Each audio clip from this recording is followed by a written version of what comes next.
My classroom.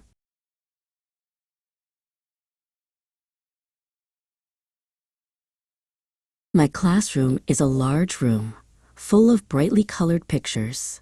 My teacher hangs them up all over the walls. There are blackboards at the front of the room, and my teacher always has writing all over them. Sometimes the chalk squeaks when she writes on the blackboard. We cover our ears when that happens. Our classroom is full of desks, and there are a lot of students in our class. Our desks are full of books, notebooks, and pens. I try to keep my desk neat, but I have a lot of things in there. My ruler and pencils are always falling out of my desk.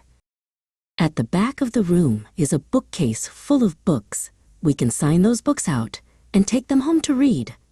I have read a lot of the books. I like mysteries and biographies, so I have taken many of those home. There are also tables at the back of the room. That's where we do our artwork. We spread out big sheets of paper and use paints or crayons to make pictures.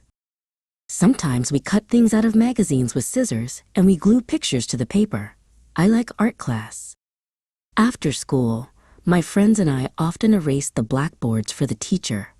Then we take the erasers outside and clap them together to get the chalk dust out of them. My friends and I walk home together and talk about what we did in school and what we're going to do after supper.